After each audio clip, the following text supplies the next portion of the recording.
ओम नमो नारायण। दोस्तों, आप सभी का मेरे इस YouTube चैनल में हार्दिक स्वागत है।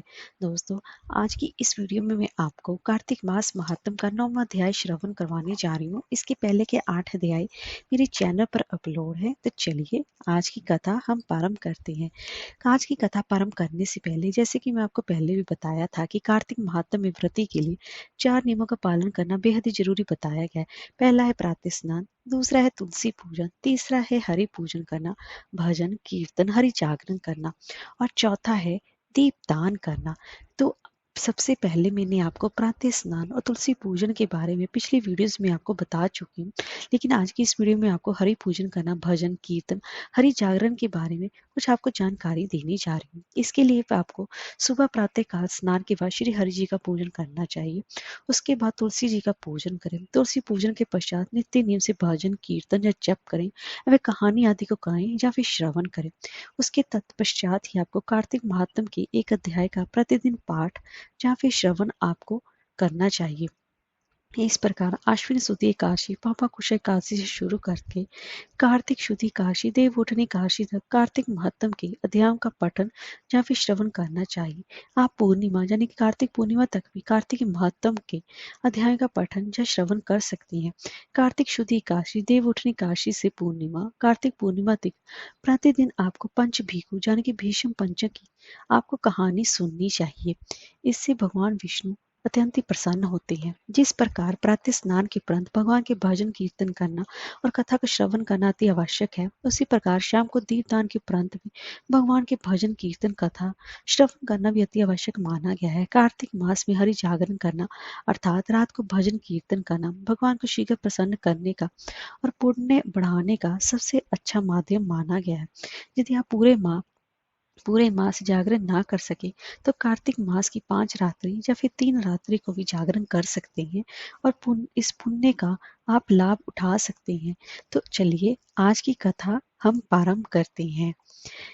राजा पृथु ने कहा कि हे मुनि श्रेष्ठ नारद जी, अपने कार्तिक मास के व्रत में जो तुलसी के जड़ में भगवान विष्णु का निवास बताकर उस स्थान की मिट्टी की पूजा करना बताया है।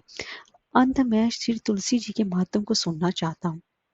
तुलसी जी कहाँ और किस प्रकार उत्पन्न हुई, ये बताने की आप कृपा करें। तब नारद जी बोले कि राजन, अब आप तुलसी जी की महत्ता तथा उनके जन्म का प्राचीन इतिहास ध्यान पूर्वक सुनिए। एक बार देवगुरु बृहस्पति और देवराज इंद्र भगवान शंकर का दर्शन करने कैलाश पर्वत की ओर चले। तब भगवान शंकर ने अपने भक्तों की परीक्षा लेने के लिए जटाधारी दिगंबर का रूप धारण कर उन दोनों के मार्ग में अवरोध उत्पन्न किया।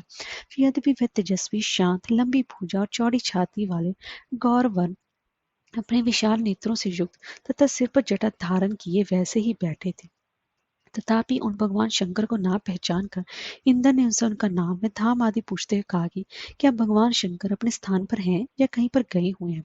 इस पर तपस्वी रूप भगवान शिव कुछ नहीं बोले। इंद्र को अपने त्रिलोकीनाथ होने का गर्व था। उसी अहंकार के प्रभाव से वह चुप किस प्रकार रह सकता था। उसने क्रोधित होते हुए उस तपस्वी को धुड़क कर कहा, अरे मैंने तुझसे कुछ पूछा है और तू उसका उत्तर भी नहीं देता। मैं अभी तुझ पर वज्र का प्रहार करता हूँ, फिर देखता हूँ कि कौन तुझ दुर्मति की रक्षा करता है। इस प्रकार कहकर जैसे इंद्र ने उस जटाधारी दिगंबर को मारने के लिए हाथ में वज्र लिया, वैसे ही भगवान शिव ने वज्र सहित इंद्र का हाथ स्तंभित कर दिया और विकराल नेत्र कर उसे देखा। उस समय ऐसा प्रतीत हो रहा था कि वह दिगंबर प्रज्वलित हो उठा है और वह अपने तीर से जला देगा। भुजाएं स्तंभित होने के कारण इंद्र दुखित होने के साथ साथ अत्यंत कुपित भी हो गया, परंतु उस जटाधारी दिगंबर को प्रज्वलित देखकर बृहस्पति जी ने उन्हें भगवान शंकर जानकर प्रणाम किया और दंडवत होकर उनकी स्तुति करने लगे। बृहस्पति भगवान शंकर से कहने लगे कि हे दीनानाथ, हे महादेव, आप अपने क्रोध को शांत कर लीजिए और इंद्र के इस अपराध को क्षमा कीजिए।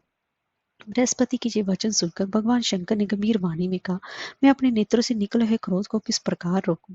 तब बृहस्पति जी ने कहा कि भगवान, आप अपना भक्त वत्सल नाम सार्थक करते हुए अपने भक्तों पर दया कीजिए। आप अपने तेज को नियंत्रण स्थापित कीजिए और इंद्र का उद्धार कीजिए। तब भगवान शंकर गुरु बृहस्पति जी से बोले कि मैं तुम्हारी स्तुति से अत्यंत ही प्रसन्न हूँ। तुमने इंद्र को जीवन दान दिलवाया है। मुझे विश्वास है कि मेरे नेत्रों की अग्नि अब इंद्र को पीड़ित नहीं करेगी। बृहस्पति जी ये इस प्रकार का भगवान शिव ने अपने मस्तिष्क से निकाले हुए इस अग्नि में तेज को अपने हाथों में ले लिया और फिर उसे क्षीर सागर में डाल दिया। तत्पश्चात भगवान शंकर अंतर ध्यान हो गए। इस प्रकार जिसको जो जानने की कामना थी उसे जानकर इंद्र तथा बृहस्पति अपने अपने स्थान को चले गए। हरे कृष्णा, राधे राधे।